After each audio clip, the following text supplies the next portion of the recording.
संपूर्ण विश्वाला शांतीचा संदेश देणारे महाकारुणिक तथागत भगवान बुद्ध यांना त्रिवार वंदन करतो।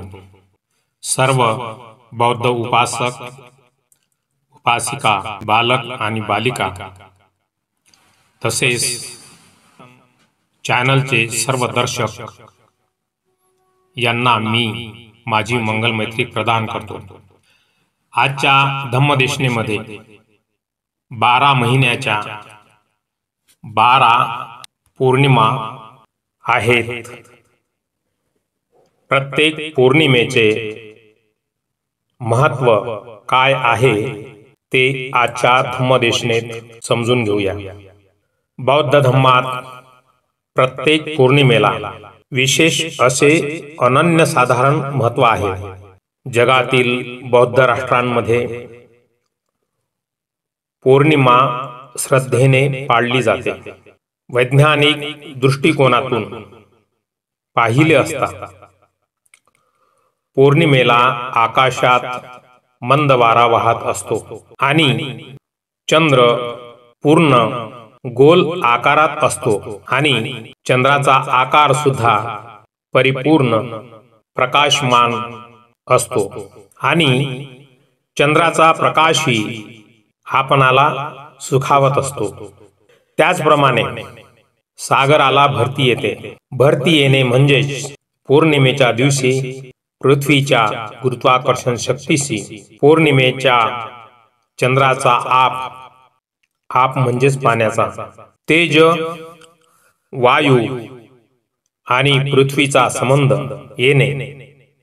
त्याचप्रमाणे ज्या धातूंचे आपले शरीर बनले आहे त्यामध्ये हे सर्व तत्वे असल्याने व आपण पृथ्वीवरच राहत असल्याने प्रत्यक्ष अप्रत्यक्ष पृथ्वीवरील प्रत्येक सजीवाचा यामध्ये अंतर्भाव होतो।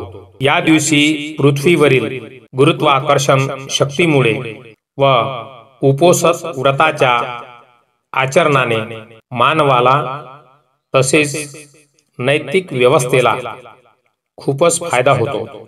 मानवाने कुशल कर्म म्हणजे कुशल कर्म केले तर मानवाला कुशल फळ मिळते।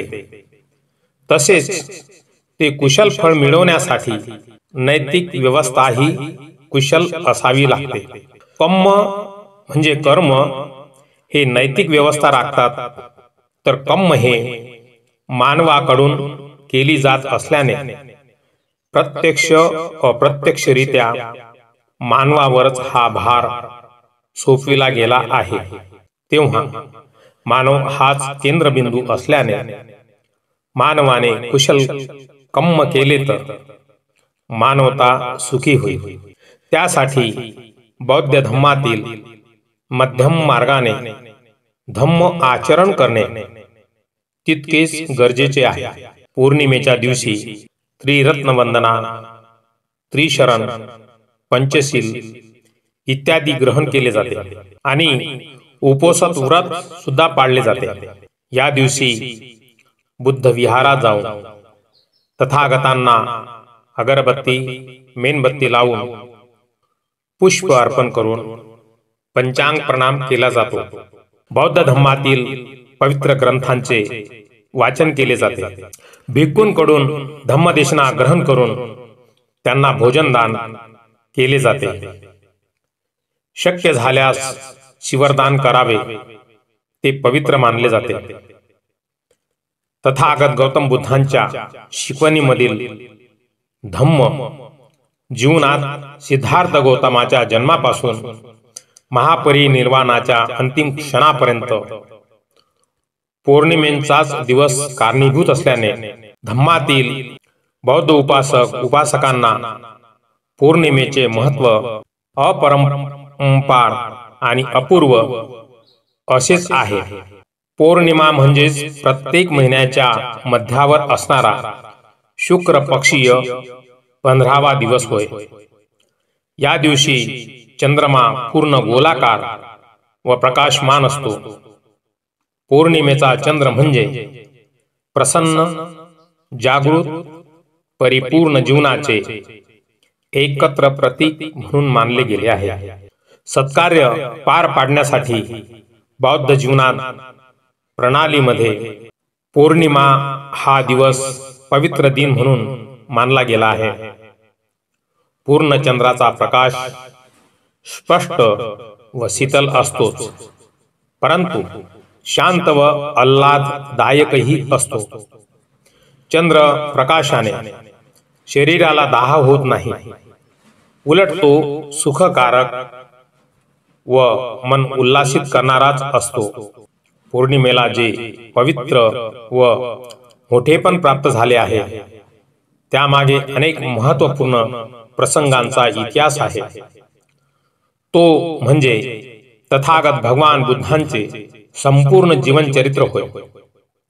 पौर्णिमेचे महत्त्व निसर्ग निर्मित वातावरणामुळे सिद्ध होते. हवा गतिमान होते.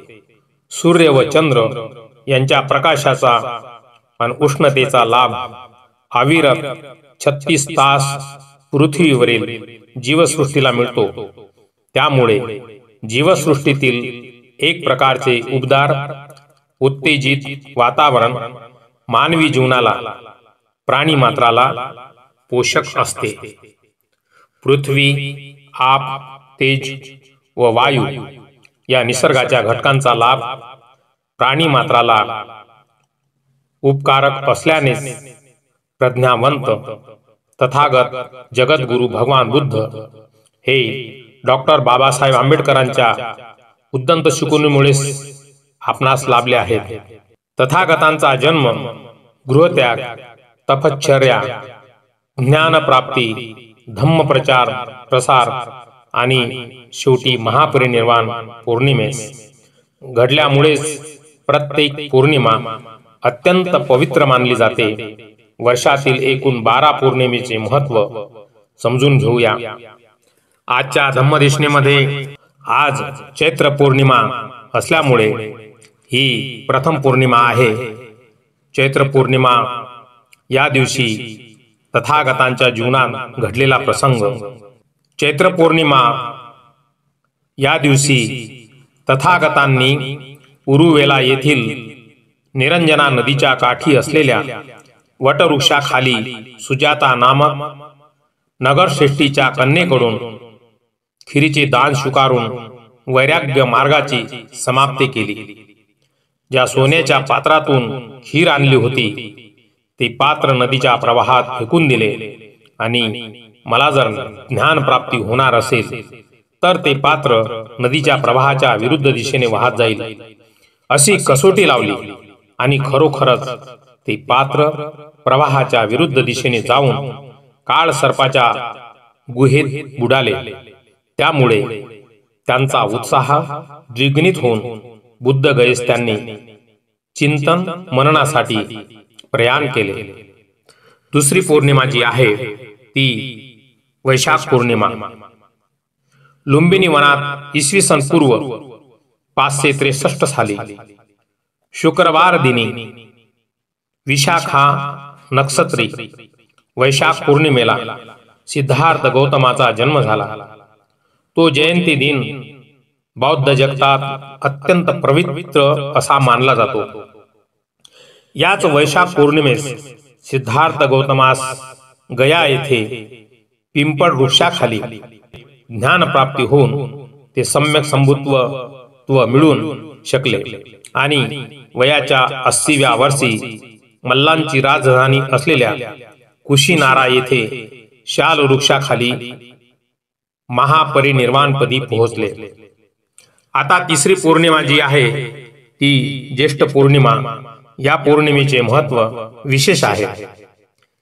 ज्येष्ठ पौर्णिमेच्या दिवशी सिद्धार्थ गौतमाचा विवाह वयाच्या 16व्या वर्षी दंडपाणी नावाच्या शाक्य राजाची मुलगी यशोधरा हिच्याशी झाला.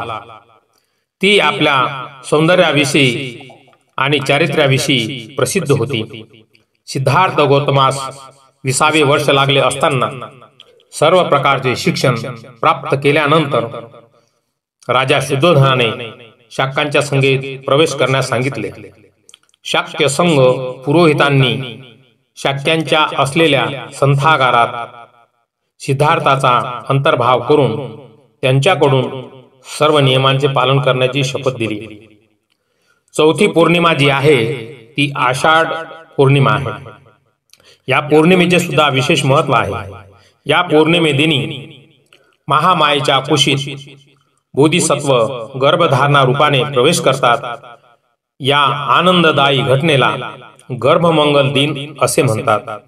रोहिणी नदीच्या पाणी वाटपावरून झालेल्या वादाबाबत संघ सेनापतीने केलेल्या युद्ध घोषणेस विरोध करून शांततेने प्रश्न सोडवण्याचा सल्ला दिला. परंतु संघाच्या नियमनामुळे शिक्षा म्हणून त्यांनी गृहत्याग केला. बुद्धगया येथे संबोधी प्राप्त केल्यानंतर सारनाथ येथील मृगदाय वनात पंचवर्गीय भिक्खूंना धम्मदीक्षा देऊन धम्मचक्र प्रवर्तन केले. भगवंताच्या अनुयायांनी 2 वर्गात विभागणी होते. असे पहिला वर्ग गृहस्थी अथवा सांसारिक उपासकांचा, तर दुसरा वर्ग भिक्खू संघाचा. संघ ही भिक्खूंची संघटना भगवंतांनी आपल्या अनुयायांचा एक संघ किंवा मातृभावाने एकत्रित आलेला समुदाय बनविला. आता 5वी जी पौर्णिमा आहे ती आहे श्रावण पौर्णिमा. या दिवशी वाराणसीमध्ये काश्यप कुटुंबात 3 भाऊ होते. ते उच्च विद्या विभूषित कर्मठ धार्मिक जीवन जगत होते. त्या 3 भावांचे नावे, एक उरुवेला काश्यप यांचे 500 अनुयायी, 2 नदी काश्यप यांचे 300 व 3 गया काश्यप यांचे 200 असे जटिल अनुयायी होते. ते सर्व फाल्गू नदीकाठी एकत्रित राहत असत. तथागताने एक रात्र उरुवेला काश्यप यांच्याकडे राहण्याची इच्छा व्यक्त केली. काश्यपाने येथे एक नागराज मुचलिंद नावाचा आम्हास येऊन त्रास देत असल्याचे सांगितले. तेव्हा तथागतांनी तो मला त्रास देणार नाही असे सांगून एक रात्र तेथेच राहण्याची परवानगी मिळवली. नाग लोक तथागतांचे मित्र असल्याने काश्यपास माहीत नव्हते. नागराज मुचलिंद याने काश्यप ऐवजी तथागतांचा शांत, प्रसन्न आणि करुणामयी चेहरा पाहून तो नतमस्तक झाला. तो त्यांची पूजा करू लागला. काश्यपाला तो एक मोठा चमत्कार वाटल्याने आणि तथागतांनीच पुढाकार घेऊन काश्यप बंधूंना आर्य अष्टांगिक मार्ग सांगितला. तेव्हा तो प्रसन्न होऊन त्यांच्या सहित त्याच्या बंधूंनी व सर्व त्यांच्या असलेल्या अनुयायांनीही धम्माची परिव्रजा घेतली. आता 6वी जी पौर्णिमा आहे भाद्रपद पौर्णिमा. या पौर्णिमेचे महत्व असे की श्रावस्तीचे राजे प्रसंजित यांना तथागत आल्याचे कळले. तेव्हा त्याने आपले दुःख चिंता तथागतांना सांगितले. तथागतांनी त्यांना धम्म समजावून सांगितला. भगवान बुद्धांची अमृतवाणी ऐकून तो सद्वदित झाला. त्याने तथागतांच्या चरणी आपले मस्तक ठेवून आपल्या कुटुंबासह उपासक झाला. तथागता राजगृह येथे राहत असताना राजा शुद्धोधनास आपल्या मुलाला भेटण्याची इच्छा झाली असता कालुदायीन यास तथागतांकडे पाठविले. त्याने निरोप दिल्यानंतर तथागत आपल्या शिष्यांसह कपिलवस्तू येथे आले. राजा शुद्धोधन आणि महाप्रजापतींनी आपल्या मुलाकडे पाहिले. त्यांचे सौंदर्य, गांभीर्य, तेज पाहून ते थक्क झाले. तथागतांनी माता पित्यास धम्मदेशना दिली आणि यशोधरेस भेटण्यास गेले. तिने त्यांचे स्वागत केले आणि राहुलला वारसा मागण्यास पाठविले असता तथागतांनी राहुलला धम्मदेशना देऊन धम्माचा वारसा देऊन संघात सामील केले. 7वी जी पौर्णिमा आहे ती आहे आश्विन पौर्णिमा. भिक्खू संघाच्या वर्षावासाची या दिवशी समाप्ती होऊन संघ धम्म प्रचार आणि प्रचारासाठी गावोगावी जाऊ लागले। याच वेळी तथागत नेग्रोधारामात राहत होते। महाप्रजापती गौतमीने आपली संघ प्रवेशाची इच्छा भगवंतास सांगितली। भगवंतांनी त्यास नकार दिला, तेव्हा ती अश्रू ढाळून निघून गेली। परंतु तिचा तो निर्धार कायम होता। जेव्हा तथागतांचे वास्तव्य वैशाली येथील कुटागाराच्या भवनात होते, तेथे महाप्रजापतीने आपल्या शाक्य कुळातील 500 स्त्रियांसह मुंडन करून पीत वस्त्रे धारण करून तथागतांसमोर पुन्हा तीच विनंती केली। महाप्रजापतीने मोठ्या अट्टहासाने स्वतःबरोबर आलेल्या 500 स्त्रियांनाही तथागतास त्यांनीच दिलेल्या व्यवहारिक 8 नियमास मान्य करून स्त्रियांना संघात सामील करून घेण्यास भाग पाडले। आता 8वी जी पौर्णिमा आहे ती कार्तिक पौर्णिमा। या पौर्णिमेचे महत्व असे की बुद्धांचे संघ सेनापती यांचे महापरिनिर्वाण झाले, म्हणून या पौर्णिमेस सद्गुणांचे स्मरण दिवस असे म्हटले जाते। या पौर्णिमेस ऋतुपूर्व पौर्णिमा म्हणतात। यावेळी प्रकाशाची पूजा केली जाते। घरोघर असंख्य दीप उजाडले जातात। उपोषात व्रत करून भिक्खू संघास भोजनदान देऊन त्यांच्याकडून धम्मदेशना ग्रहण केली जाते। 9वी जी पौर्णिमा आहे ती आहे मार्गशीर्ष पौर्णिमा। या पौर्णिमेचे महत्व असे की ब्रह्मसह पत्तीची विनंती मान्य करून तथागतांनी आपल्या सिद्धांतानुसार असलेली धम्म शिकवण जगाला देण्याचे मान्य केले। अनाथ पिंडकाने श्रावस्ती येथील जेतवन सोने भुईवर पसरून जेत्याकडून घेऊन तथागतास दान म्हणून अर्पण केले। त्याचप्रमाणे दरोडेखोर अंगुलीमालाला धम्मदेशना देऊन संघात सामील करून घेतले। आता 10वी जी पौर्णिमा आहे ती आहे पौष पौर्णिमा। पौष पौर्णिमेचे महत्व असे की राजा बिंबिसार याने राजगृह येथे बौद्ध धम्माची दीक्षा घेतली। वेळुवन भिक्षू संघास दान म्हणून अर्पण केले।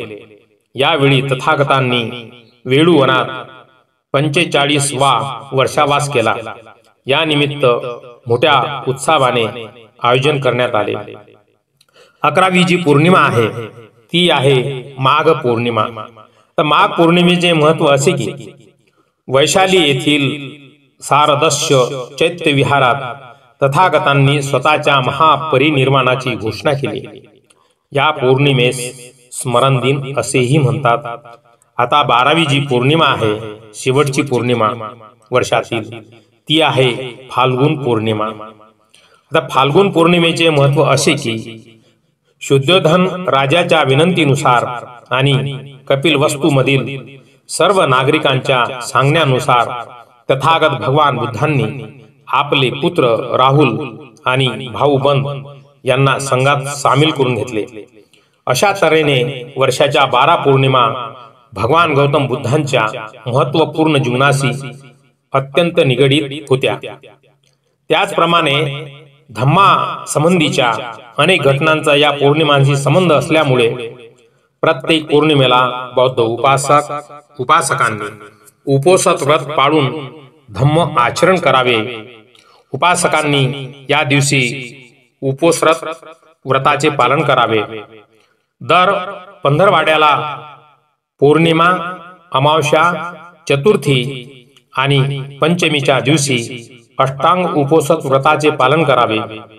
उपासकांनी विशुद्धी मार्गाचे पालन करणे, 1 प्राणी हिंसा न करणे, 2 चोरी न करणे, 3 खोटे न बोलणे, मिथ्याचार न करणे, 4 मद्यपान न करणे, 5 ब्रह्मचर्याचे पालन करणे, 6 अवेळी भोजन न करणे, 7 माला धारण न करणे, सुगंधी द्रव्य न लावणे, 8 साध्या खाटेवर किंवा जमिनीवर काही अंथरून निजणे।